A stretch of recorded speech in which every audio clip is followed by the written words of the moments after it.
სამშვიდობის მოგესალმებით ტელეკომპანია რუსთავიორის მაყურებელს, თავის დავაცხადია დღეს შაბათია და ამ დროს ჩვენს ეთერში გადაცემა ჩემპიონები გადის, ძალიან საინტერესო სტუმარი მეყოლება, სტუმარი რომელმაც ბოლო ოლიმპიურ თამაშებზე ყველას ერთად ძალიან დაუწყვიტაგული გამომდინარე იმ ფინალიდან, სადაც პრაქტიკულად წესით და რიგით ყველა წესით და კანონით უნდა მოეგო, მაგრამ ვერცხლის медаლი წამოიღო, თუმცა დარწმუნებული ვარ ჩვენზე მეტად სწორედ მას დაწყდა გული. თუმცა ეს ყველაფერი წინ არის, მას ჯერ კიდევ მოსაგებია მსოფლიო ჩემპიონობა, მოსაგებია ოლიმპიური თამაშები, სამაგიეროდ მოგებული აქვს სამჯერ ევროპის ჩემპიონატი.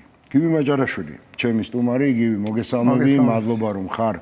ჩემი გადაცემის სტუმარი, ჩვენ ყოველთვის ვცდილობთ ხოლმე რომ ვესაუბროთ ისეთ რესპონდენტს, რომელსაც უკვე შექმნილი აქვს თავისი კარიერა, აქვს თავისი ისტორია და შესაბამისად ძალიან პოზიტიური დამოკიდებულებით სარგებლობს სპორტის გულშემატკივარში და ზოგადად ქართველებში და შენ ხარ ერთ-ერთი ასეთი და მადლობა რომ გამონახე დრო. ბევრი დრო რო არ დავკარგო და არჩე რო არ წაგართვა, მოდი დავიწყოთ პირდაპირ საუბარი და შენთან საუბარი მინდა დავიწყო ცოტა განსხვავებულად, არა ბავშვობიდან, ბავშვობის თემას მერე შევეხები, მინდა დავიწყო ჩემი აზრით ჩემთვის ყველაზე მაგარი წლებით. ეს არის 2023, 24, 25 და შუაში გვექნება პარალელი, რა თქმა უნდა, ოლიმპიურ თამაშებთან. პირველი გამარჯვება შენი ევროპის ჩემპიონობა დიდებში ეს იყო 2023 წელი და მინდა რომ აი ამ თემით დავიწყოთ შენთან საუბარი. მოგესალმებით პირველ რიგში, მადლობა ყურადღებისთვის და მადლობა გულშემატკივარს ასევე.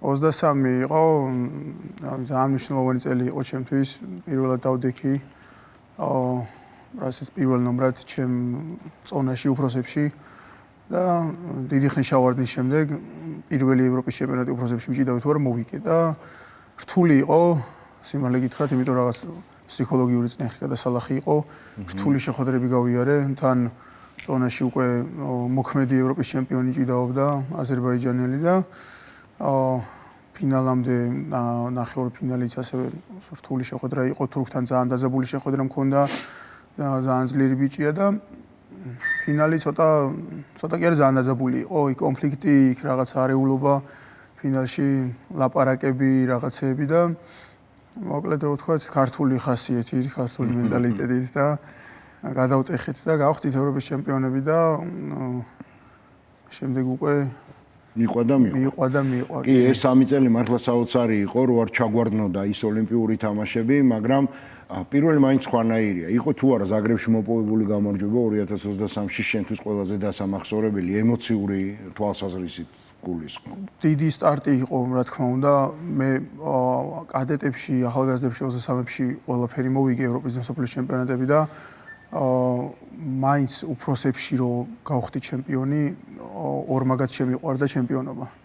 და მაინც სხვა იყო, მაინც ოცნება როა ბავშვობიდან რომ შენ უფროსებში უნდა გახდე ევროპის და ასე შემდეგ მედლები უნდა გააკეთო და შემდეგ პირველი რო იყო რაღაცა 1-2 ფეხით მაღლა დავდიოდი და თან ისე მომეწონა ეს შეგრძნება რომ უკვე ოლიმპიადისკენ ძალიან დიდი სტიმული მომცა რომ მე ოლიმპიური ოქრომინდა რომ წავამეხო.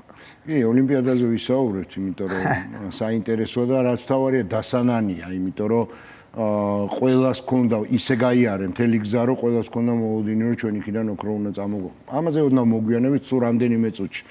იქამდე 2023-ის მოგებას მოყვა 2024 წელი და ბუქარესტი, იქაც ევროპის ჩემპიონობა მოიპოვე, მაგრამ აქ რაზე მინდა აქცენტი გაგაკეთებინო. ოქროს მოპოვება უფრო რთულია თუ ტიტულის დაცვა, რაც შენ გააკეთე 1 წლის თავზე. როგორ იყო იცი, მე პირველად რომ ევროპის ჩემპიონი გავხდი, ძალიან რთული იყო ეს ჩემთვის, მენტალურად გადასალახად, მაგრამ მე უკვე სულ ესეთი განწყობით მიშვებდნენ ყველა გარშემომყოფები, რომ დაცვა ბევრად რთულიაო რა. და რომ მივიდი უკვე რომ ჩავდიოდი, მე ესეთი განწყობით მივიდიოდი, რომ მეთქი ის რთული იქნება დაცვა რა. მაგრამ იქ რო დგებოდი, რაღაცნაირად ეს ტიტული ჩემი იყო რა. ხო და ისეთი განწყობა მქონდა, რომ მეთქი ჩემი ტიტული რა ჩემს უკვე მეთქი სხვებისთვის უნდა იყოს რთული, რომ მე ვიღაცამ ტიტული წამართვას, იმიტომ რომ ჩემია უკვე რაღაცნაირად შენი საკუთრება იყო. დავიჩემე, ხო, და ეს გავაგზელე და ამიტომაც შედარებით მე უკვე მარტივად მოვიგე 24. ისევ იგივე ბიჭი შევხვდი აზერბაიჯანის ფინალში და იქ უკვე ძალიან დიდი სხვაობით მოვიგე და უფრო შემეძლო აბსოლუტური სხვაობითაც დამემთავრებინა, მაგრამ შემოვინახე ენერგიები მაინც და ქულების სხვაობით რაღაც 7-ით 1-8 ესე მახსოვს.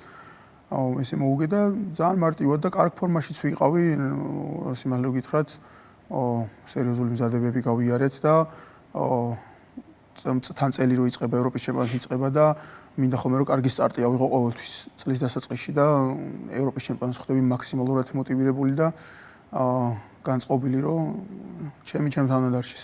კი, შენთან დარჩა, სტარტი იდეალური იყო და ჩვენ მქონდა გასავლელი რამდენიმე თვე ოლიმპიურ თამაშებამდე, მინდა გაიხსენო ეს პერიოდი, რა იყო შენთვის აი ეს თვეები, ვიდრე მივიდოდით პარიზის თამაშების სტარტამდე და ზოგადად როგორ ვითარდებოდა შენთვის მოვლენები ამ პერიოდში?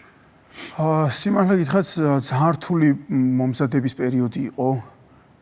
ყველანაირად მენტალურადაც, თან პირველი ოლიმპიადა იყო ჩემი და ძალიან ბევრი დავალებები მივეცი საკუთარ თავს ის პერიოდი. მთელი ის ბოლო 1 წელი ძალიან ბევრი რაღაცები მოვიკელი სპორტულადაც, ისეც და ცხოვრებისეულადაც ვიძახი მე რეჟიმს და დისციპლინას რა, ძალიან ბევრი რაღაცები დავამატე ჩემ დისციპლინას და რეჟიმს და რთული პერიოდი გავიარეთ ნამდვილად, სუსბორზე ვიყავით. ბოლო 1 წელი მით უმეტეს სახლში წელიწადში შეიძლება მთლიანად 1-2 კვირა ვიყავი და სულ შეკრებაზე ვიყავი და ვცდილობდი რომ იქიდან არ წამოსულიყავი, ჩაკეტილი ყოფილიყავი და ჩემი ოცნებისკენ იქ გადამედგა ნაბიჯები და ძალიან მაგარ ფორმაშიც მოვხვდი ოლიმპიადაზე რა.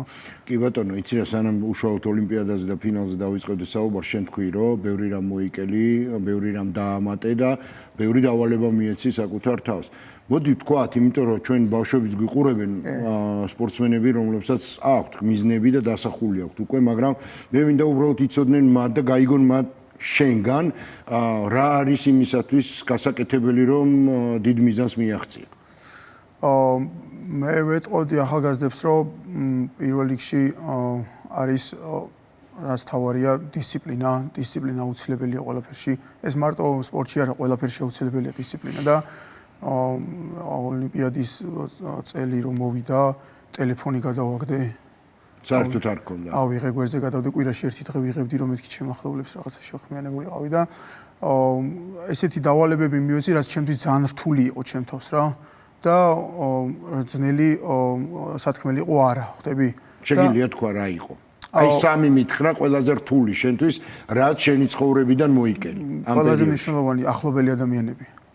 არ ნახულობ. ჩემს საყვარელ ადამიანებთან კონტაქტი თითქმის არ მქონდა, მშობლები, მეგობრები, ვცდილობდი მაქსიმალურად მოწყვეტილი ყოფილიყავი, რომ რაღაცა მარტო ჩემ თავში ერთი რაღაცა ფიქრი ყოფილიყო, იქ სოციალურ ქსელებს მოვწყდი, გაჯეტს და ელემენტარული მიყვარს ხოლმე ფილმების ყურება, მზადების პერიოდში, რომ რაღაცა კარგად მივირთვები რაღაცეებზე და შეჯიბზეც ბევრს არ ვფიქრობ და ასე შემდეგ და სირთულეები რაც იყო ელემენტარული კვებებით დამთავრებული და იმით ახლა თან ძალიან ბევრს ვიკლებ ზონას დაახლოებით 16-17 კილოს და ერთ პერიოდში დაკლება ერთი შეჯიბრისთვის და ძალიან ბევრი რაღაცებს გადავუსვი ხაზი და რაც გავაკეთე მე ამისთვის ზუსტად ის ინფორმაში მივედი რაც მინდოდა რომ ყოფილიყავი და იყო ეს შენი ფორმის პიკი ოლიმპიადაზე თუ უკეთეს ფორმაშიც ყოფილიყავ უკეთეს ფორმაში შეიძლება არ ყოფილიყარ, მაგრამ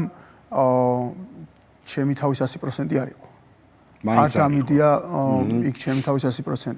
ალბათ ყოველთვის მაგას ვიძახი ხოლმე, ჩემი თავის 100%-ს რო დავდებ, იქ სალაპარაკოც უკვე აღარაფერი იქნება ჩემი აზრით და აღარ იქნება ის განსახილველი, იქ აღარაფერი შუაში იქნება ალბათ არც საჯები და არც სხვა ადამიანები და ვიმედოვნებ და ვეცდები ჩემი, იმიტომ რომ სპორტია და ვერ იტყვი რომ ესე შენ ყოველთვის შენ თავის 100%-ს უნდა დებდე.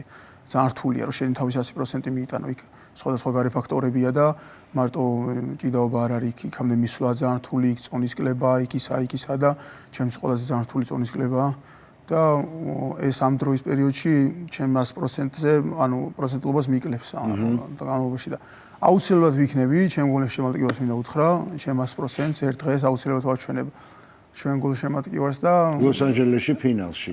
დიდი სიამოვნებით. დიდი სიამოვნებით.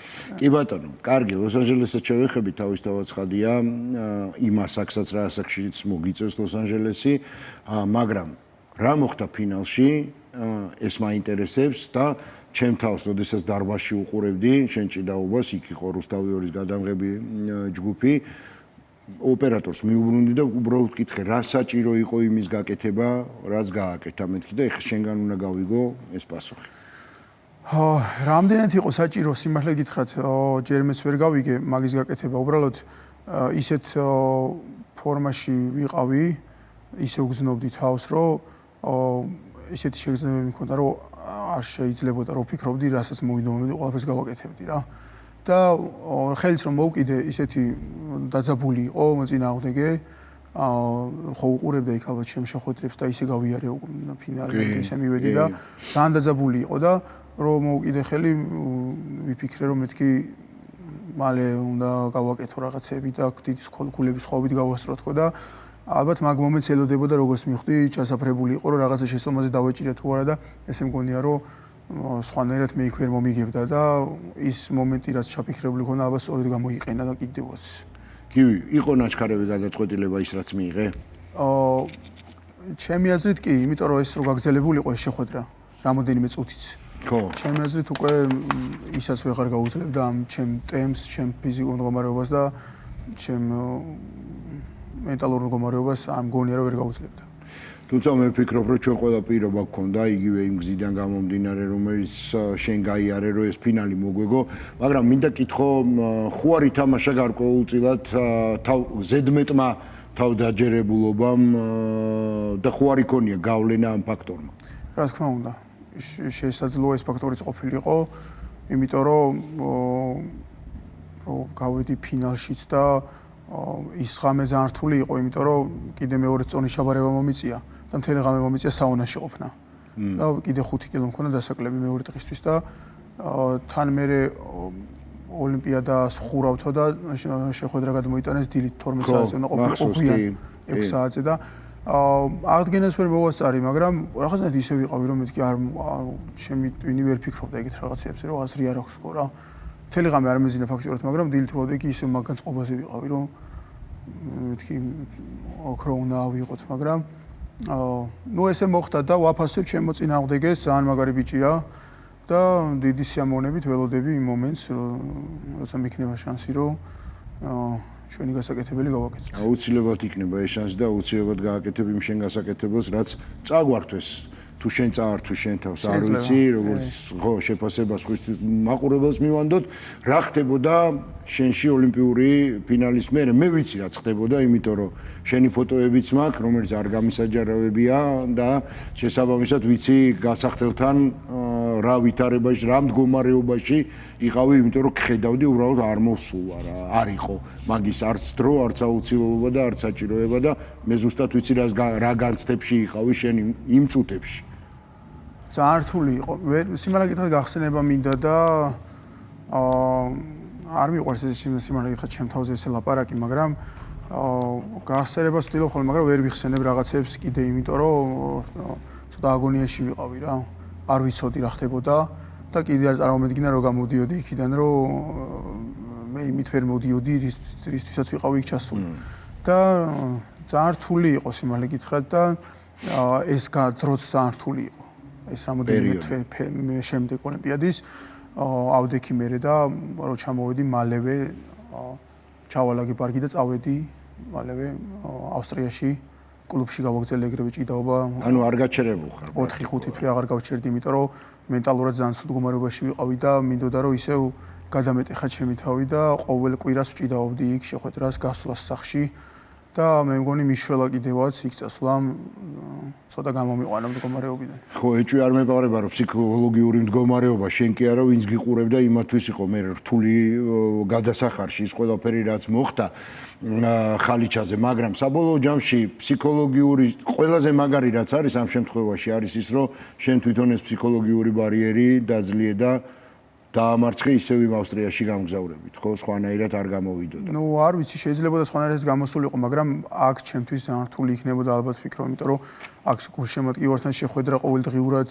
იმის მოსმენა, რომ შენ რაღაცა ვერცხლოსანი ხარ და ასე შემდეგ, ხუთები ცოტა რთულია და მაქსიმალურად გავეკეცი ამ მდგომარეობას და ჩემ თავთან დიდი ბრძოლის შემდეგ, რამოდენიმე თვიანი ბრძოლის შემდეგ დაუბრუნდი და მე მგონი კარგად დაუბრუნდი რა.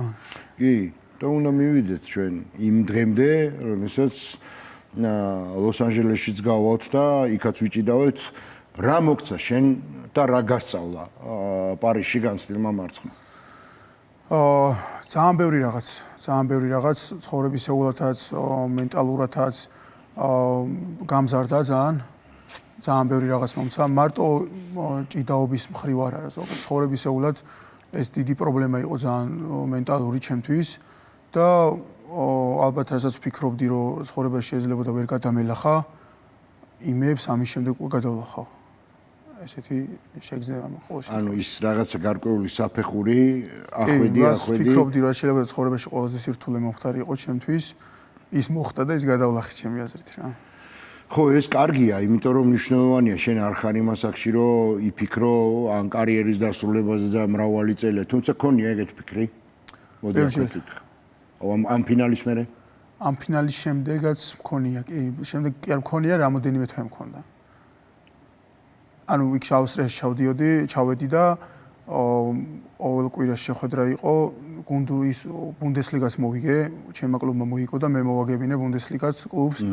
ყველა შეხვედრას ვიგებდი ყოველ შაბათს და რო შევდიოდი და გამოდიოდი, მარტო იქ მიტრიალებდა თავში, რომ აი ეს არ უნდა მეკეთებინა მაინც, მაგრამ ამ ყოველდღიური მოგებებისგან განცდილმა სიამოვნებებმა ბოლოს მაინც გადაფარა ეს რაღაცეები და ეს იყო მთავარი სტიმული. მთავარი სტიმული, იმიტომ რომ ჩემთვის მე ცოტა არ მინდა ახლა ვიღაცის სხვა სპორტსმენების რაღაცებზე ვილაპარაკო, მაგრამ ჩემთვის ცოტა სპორტი სხვა რაღაცაა, სხვა დონე უჭერია ჩემ ცხოვრებაში და არ არის ჩემთვის რაღაცა მატერიალური მდგომარეობა და ფინანსური და ასე შემდეგ რა.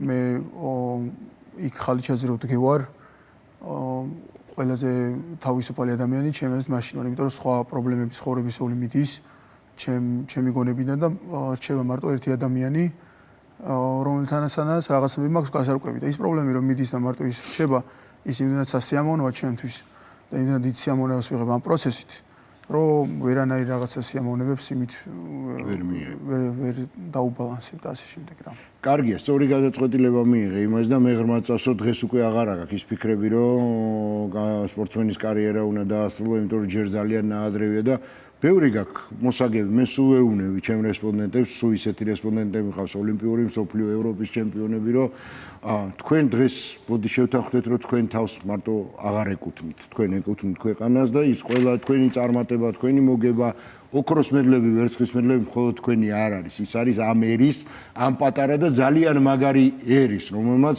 უაღრესად ბევრი ღირსეული შვილი აღზარდა არა მარტო სპორტში, არამედ ბევრი სხვა მიმართულებით. მაგრამ ჩემი აზრით გივი ერთ-ერთი ალბათ ყველაზე გარდამტეხი უნდა ყოფილიყო ევროპის 2025 წლის ჩემპიონატი, რამაც ალბათ შენ დაგიბრუნა, ჩემი აზრით ყოველ შემთხვევაში ყველა ის ძალა, რომელიც დაკარგული ქონდა ოლიმპიური ფინალის მერე. იყო თუ არა ეს ასე? სიმართლე გითხრათ, ოლიმპიადის მერე ვფიქრობდი, რომ მეთქი ევროპის ჩემპიონატს გამოვტოვებ თქო რა.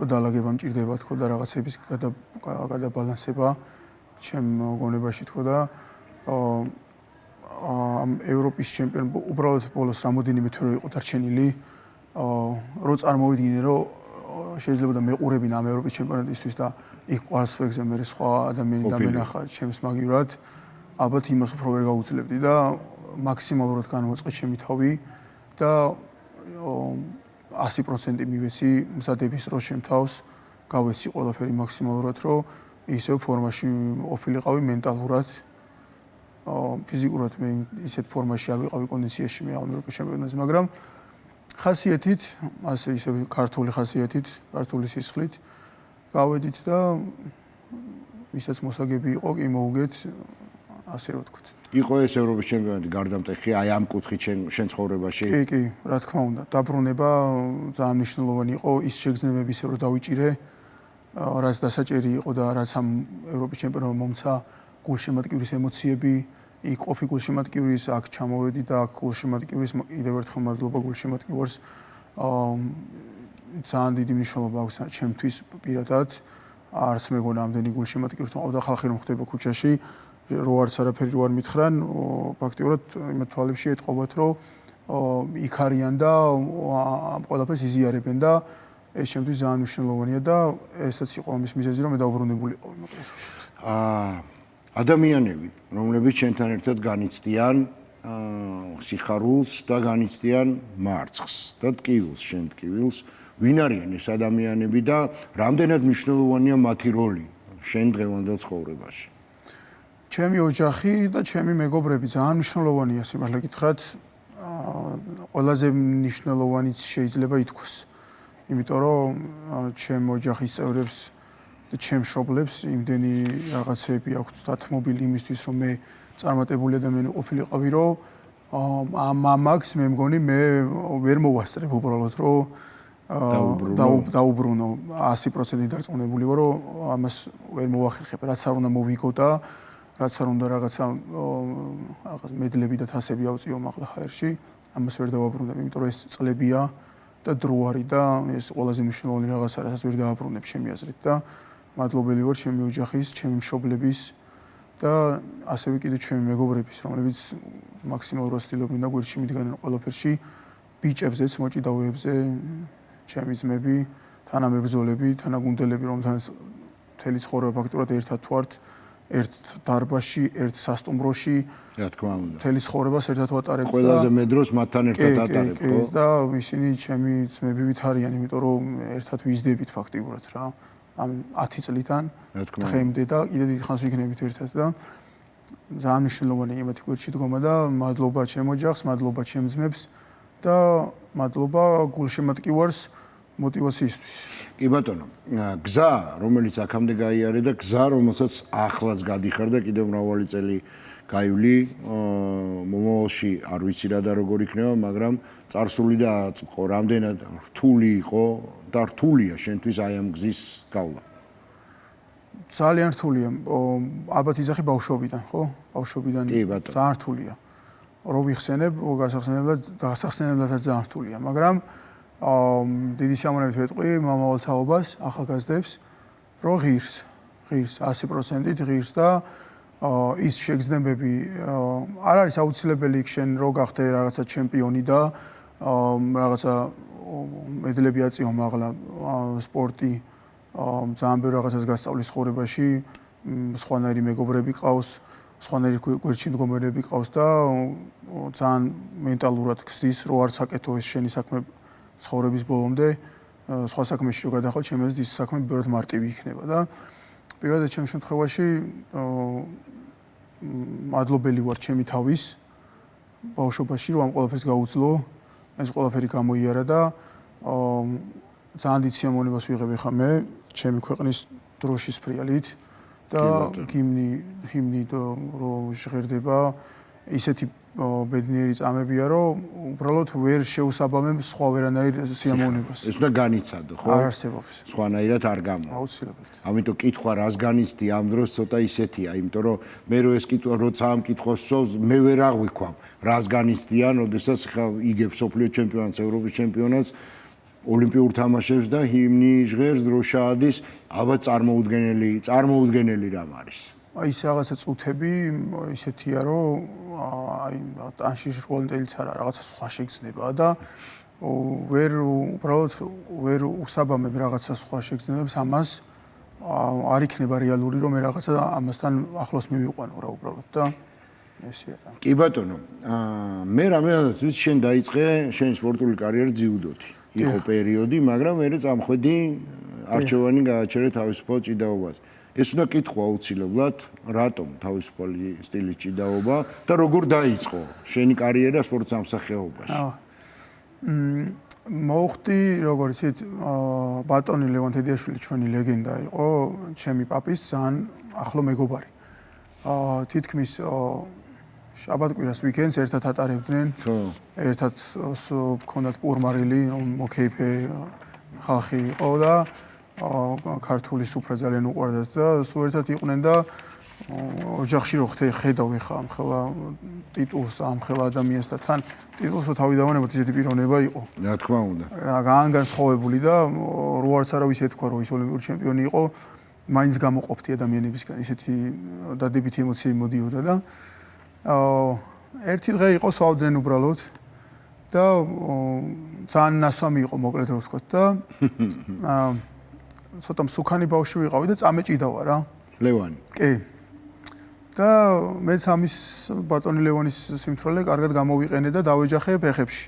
და მაგიდაზე წავაქციე მოკლედ რო ვთქვათ და რო წამედგა ისეთი უყურებდი შეშინებული მეთქი ხარ რაღაცა მოხდება და კვდებოდა სიცილით მოკლედ რო ვთქვათ და აკლედ შენო არ არსებობს შენ უნდა დავისვალი მოჭიდავე უნდა გახდებოდა და მართლაც ესე მოხდა მალევე თავისუფალ ჭიდაობაზე მოვხდი შევედი და დაიწყო ესე ჩემი კარიერა კადეტებიდანვე ჩემპიონობებით დავიწყე მოკლედ. ესე იგი ის არჩევანი რომელიც ბატონმა ლევანმა გააკეთებინა ძალიან გამართლებული გამოდგა. ხა არ შეცდებოდა თავისთავად ცხადია ხო და შესაბამისად ალბათ თითოეული ჩვენგანი მათ შორის მეც მადლიერი უნდა ვიყოთ იმ ადამიანის რომ ეს თუნდაც დაგაგონა რომ თავისუფალ ჭიდაობაზე უნდა გევლო. ძალიან დიდი мотиваცია იყო ყოველთვის ჩემთვის მთელი ჩემი კარიერის განმავლობაში წიგნის არის ბატონ ლევონიძე წიგნს კითხულობ ხოლმე მთელი ბავშვობა და რამოდენიმეჯერ მაქვს წაკითხული. და შემდეგ უკვე დიდობაში სულ უყურებდი ჭიდაობებს და ძალიან დიდ სიამოვნებას ვიღებდი მარტო იმით რომ ის ინტელიგენტი იყო ამ სპორტის მოკლედ რო ვთქვათ რა. ხო, კი და უაღრესად დადებითი და კარგი პიროვნება იყო, იდეალური და არაჩვეულებრივი იუმორის პატრონი და რა თქმა უნდა სპორტსმენზე აღარ ვლაპარაკობ, ნამდვილი ლეგენდა იყო. კარგი, ისევ შენზე მინდა კითხო, სად გადის გივი მაჭარაშვილის ზღვარი მაქსიმუმი? რა თქმა უნდა შესაძლებლობებს გულისხმობ. კარიერულად? რა თქმა უნდა. ხშირად მესმის ეს შეკითხვები, თან ახლა უკვე რაღაცა ასაკიცრო შედარებით მომემატა. ახლა ხანს გავხდი 28 წლის და ხშირად მესმის ესენი როდის როდამდე უნდა იჭითაო, როდამდე უნდა ახლა ადამიანები გეკითხებიან და არ ვიცი მე ხა ესე მე ვერაზროს ვეცე ამაზე პასუხს. სადამდეც ალბათ სპორტში ვიქნები თუ შესაძლებლობას მომცემს ღმერთი და ჩემი ჯანმრთელობა მთელი ცხოვრება დიდი სიამოვნებით სპორტში ვიქნებოდი.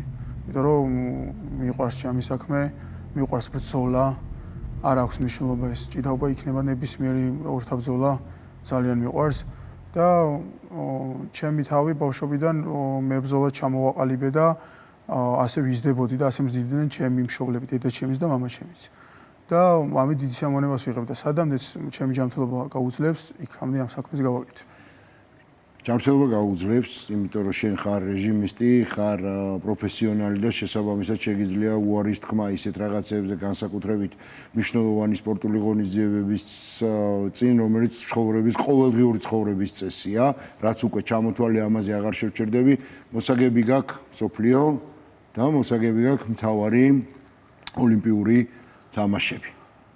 მოსაგები გვაქვს აუცილებლად, იმიტომ რომ არ მინდა რომ მე ამ სპორტიდან ისე მომიწიოს წასვლა, რომ რაღაცა დანაკლისები მქონდეს ჩემი სპორტული და მენტალური, რომ მე რაღაცა ვერ გავაკეთე აქ და ამიტომაც არის მე მაქსიმალურს ვდებ ჩემ კარიერულად ჩემ სპორტში, მაქსიმალურად თავს ვაკონტროლებ ყველაფრისგან, რომ რამოდენიმე წლის შემდეგ მე ამ სპორტზე რო წავალ, არ მინდა რომ სადღაცა გავიფიქრო ერთ ღამეს, რომ დავწევი, რომ მე ის ვერ გავაკეთე და უნდა გამეკეთებინა. ამიტომ მაქსიმალურად ვეცდები, რომ ყველაფერი წასაღები რაც არის, წავიღო და ერთ-ერთი ამ სპორტის ყველაზე ტიტულოვანი სპორტსმენი წავიდე ამ სპორტიდან.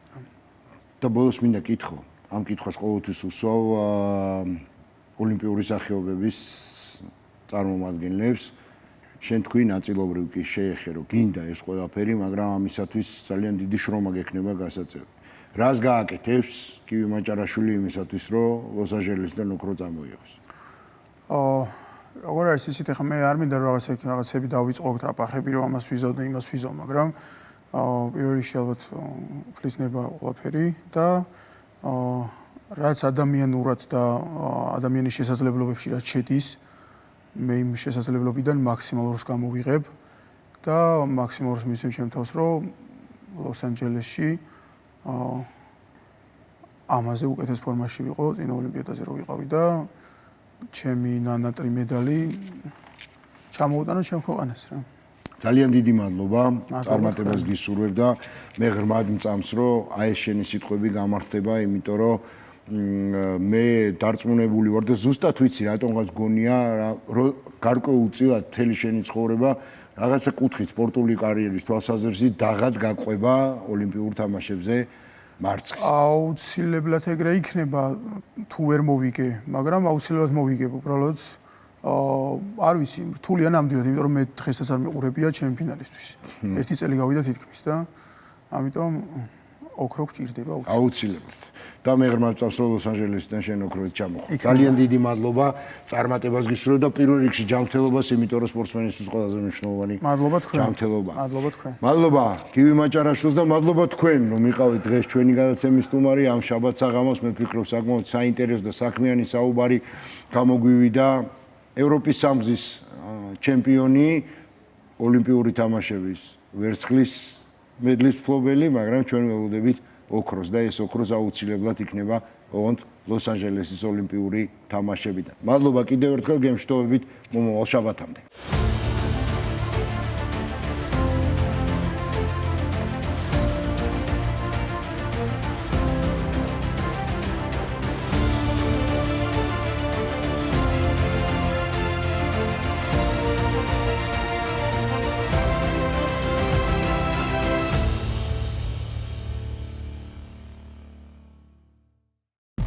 შაბათს 23 საათსა და 30 წუთზე ეტლით მოფარიკავე ნინა თიბილაშვილი.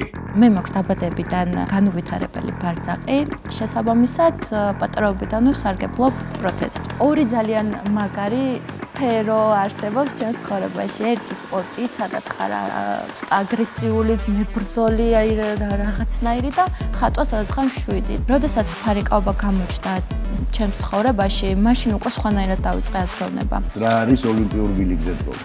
ტოკიო შეიძლება და ჩემთვის ყოფილიყო უბრალოდ ერთგვარი გამოცდილება. თუმცა ისე მოხდა, რომ ტოკიოდან დავბრუნდი ვერცხლის მედლით. თქვენ შეიძლება თავადაც არ იცით რამხელა წარმატების მიღწევა შეგიძლიათ. ისე ნათელი მაგალითი აგიხარ შენ. მე რომ ყოფილიყავი ჩაკეტილი, მე რომ აი შესაძლებლობები არ გამომეყენებინა, ისე მოვკვდებოდი, რომ ამ ყველაფერს ვერ განვიცდიდი. ჩემპიონები რუსთავი ორზე